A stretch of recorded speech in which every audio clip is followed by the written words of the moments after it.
This morning's motivation and a little mess is brought to you from Brittany with the no got my bonnet. bonnet She's not wearing a bonnet. See, he always want to call out my bonnet. It's But what he failed to realize, I don't have a bonnet on.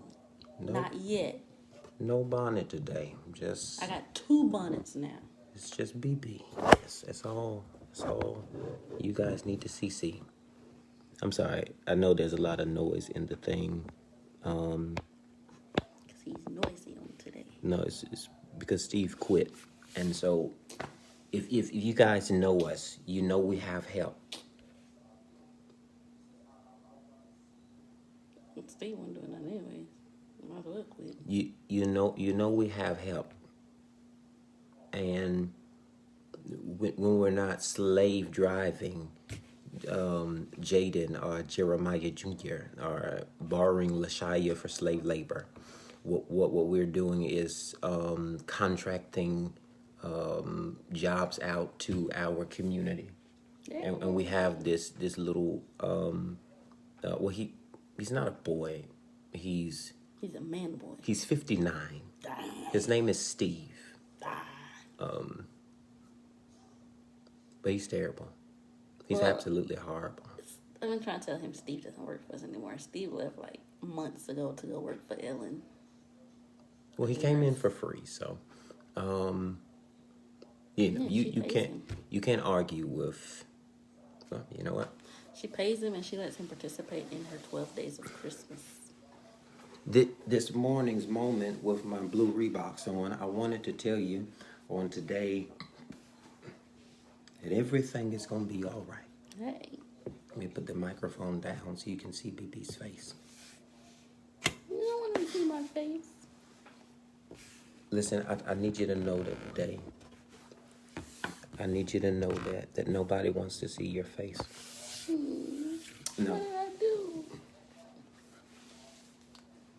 Everything will be all right. Hey, don't mind me. I know the Lord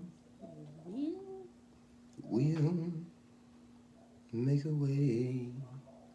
Every time you say that reminds me of 747. Somehow. Yeah, I saw her a while ago. Really? I think we was either passing through, or I don't know. It was some. Yeah. No, you had pointed out. I think we was in a store or something. We just saw her passing through. Today I look at Jeremiah chapter 29.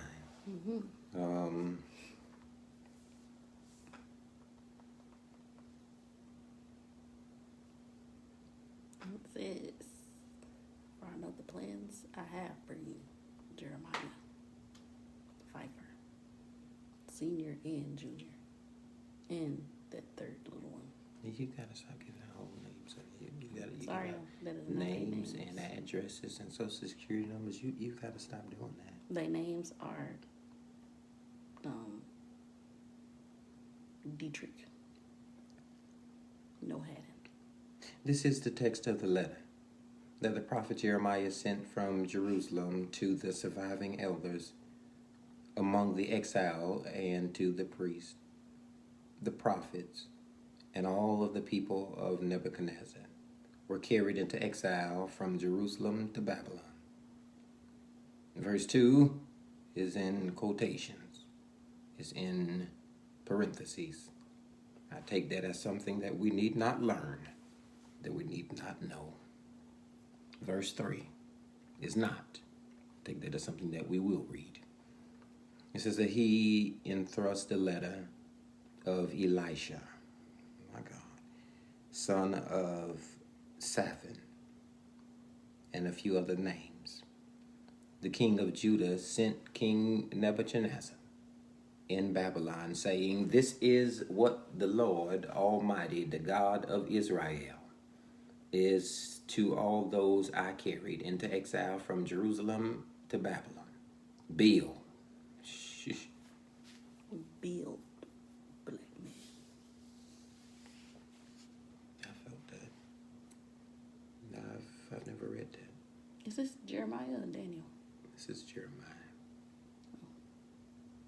Build. Because this is what, Jeremiah 29 verse 4.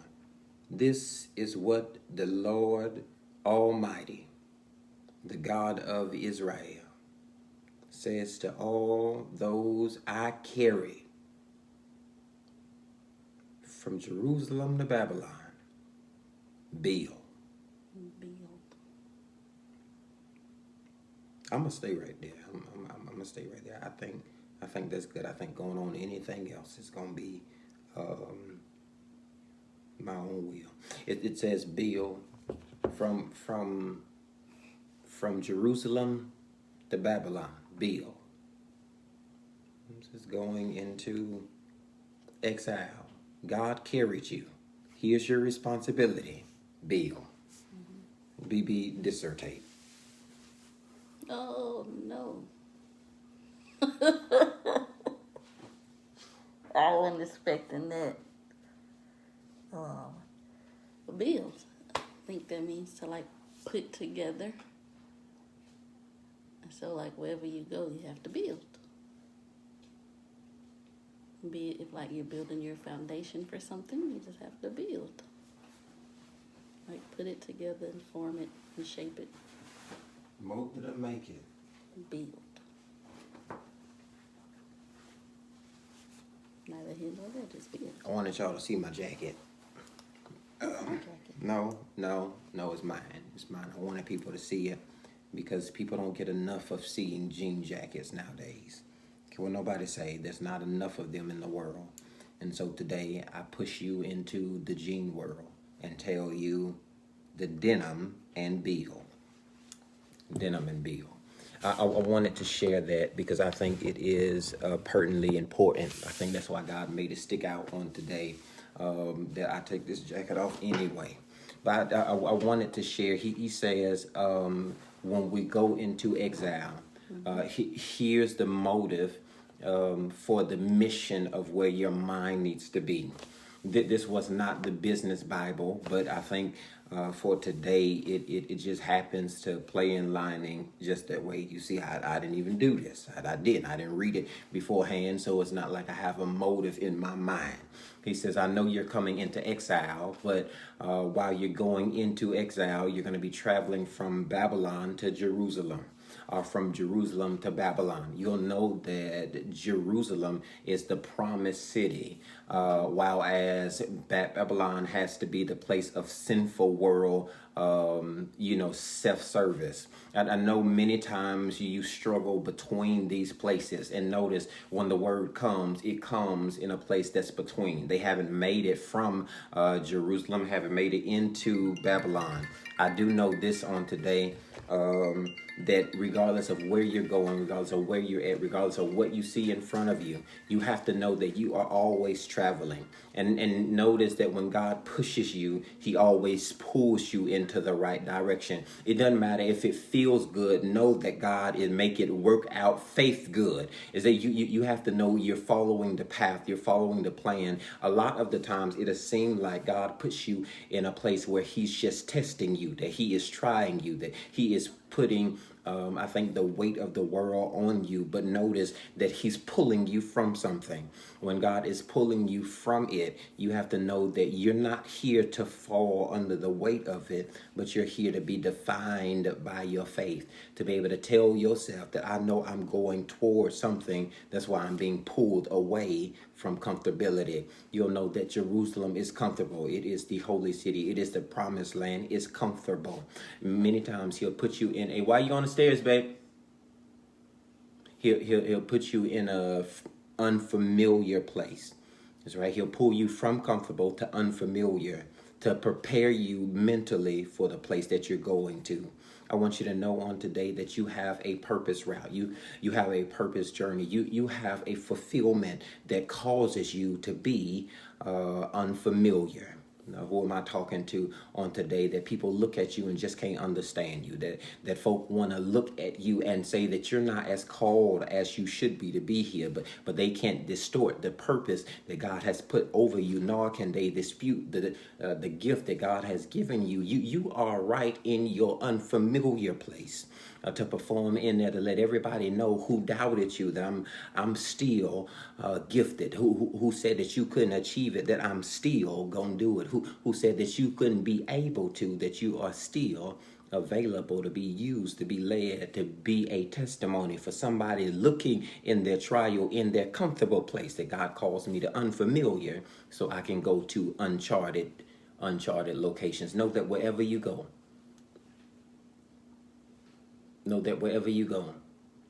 you go, but you go with God. You gotta go with Him because He pulls you. That's what it said. It said they was going from Jerusalem to Babylon into exile. But God was pulling them from Jerusalem to Babylon. God was pulling them from Jerusalem to Babylon. God carried them. I know it feels like you've been pulled. I know many times it feels like you're being pulled in many different directions. I'm being pulled over here to be a mother. I'm being pulled over here to be the CEO. I'm being pulled over there to be the trash man. I'm being pulled over here to be the handyman. I'm the teacher and the cook. I'm the preacher and the pimp. You've been pulled because you prostituting your gifts. The folk who can't see you and don't acknowledge you. Folk want to pull from you but won't admonish you, undervalue you. It says I'm being pulled from comfortable to something that is exile, torment. It says, but hold on. From Jerusalem to Babylon, hold on. From night shift, driving, trying to get home, just hold on. Got the kids on your nerves, stretching your absolute patience. Hold on. Husband don't know how to talk to you the right way. Just hold on. Yeah. Got the job playing the hell out of you. Just hold on. Yeah. You got you that doubt you and don't believe enough on you to start speaking positive to you. Just hold on. Got the mama that won't support.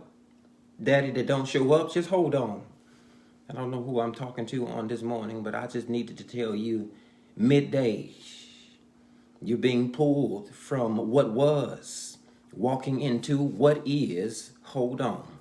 It is when they got there, he said, listen, the Lord carried you. Yeah. I know you thought that you were holding it together, but God's been carrying you.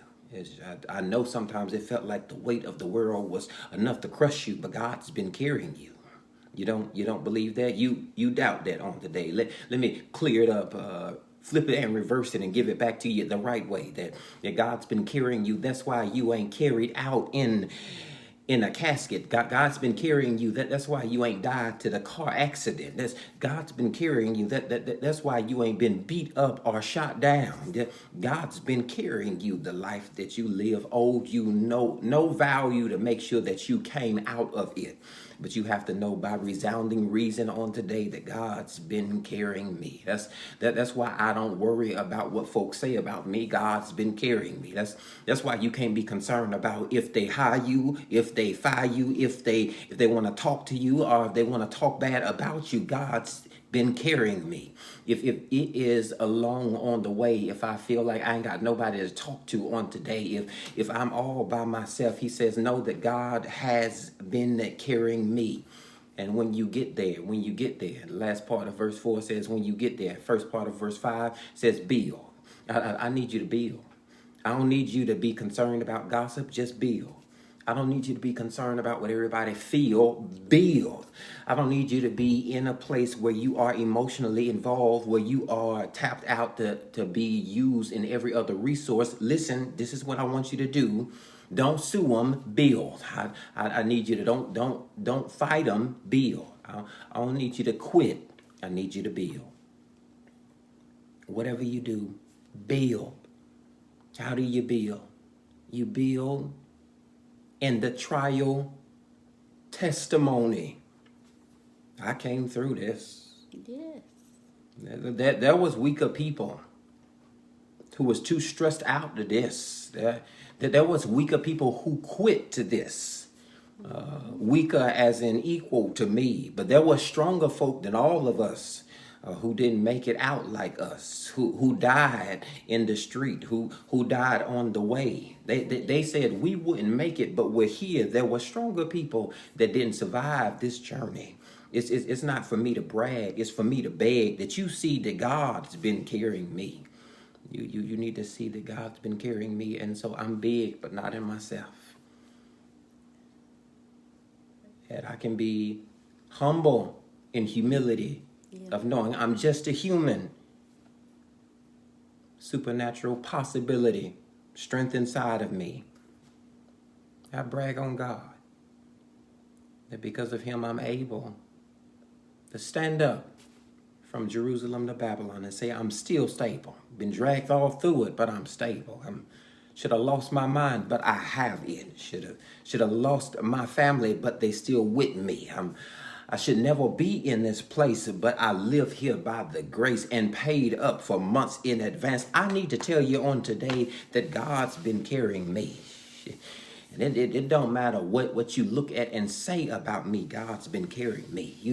You got to know some people you can't put your mouth on. You need to keep your tongue away from. You need to take your hands off of them in prayer and in fantasy. Know that God's been carrying me. It don't matter if you like me, love me, hate me, want to cuss me. God's going to carry me.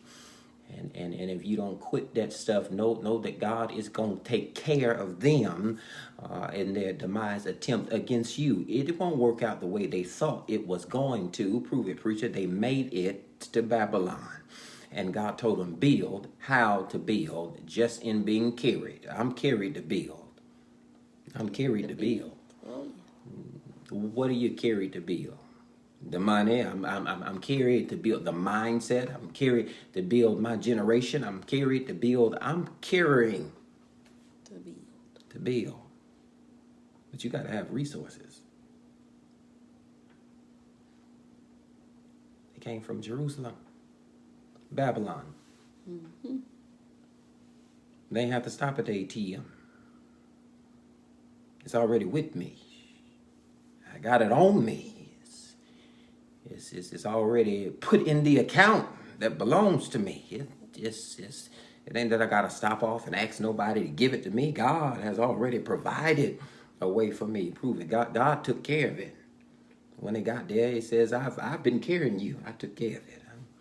It's already taken care of, and I'm done. I promise. I ain't got one more hoop left. I just came to tell somebody on today that God took care of it. Maybe I pray you see this all throughout your day, that God has took care of it. When you go to pay the light bill, it's already taken care of. When you go to make the car note payment, that it's already been taken care of. When you pay the insurance on today, you're going to get ready to pull out the card and somebody going to say there's a credit applied to your account. It's already taken care of. He says, I need you to build. When you're focused on building, know that God has been carrying you. It's already taken care of. That's all I wanted to tell somebody today. It's taken care of. It's already in the account. It's taken care of. It's already on your check. It's taken care of. It's already on the way. It's taken care of. Everything that you need, everything you would ask for, everything that is on your journey of getting there, of building for the vision. God says, this is what I need you to do. Build it. No, I've already taken care of it. I've supplied a way for it. It is available to you. Prove it, preacher. Build. I'll carry you. And that has been our moment of ministry with mess. A little bit. Teeny tiny. Drip, drip. You remember this song, that Tip Drill song?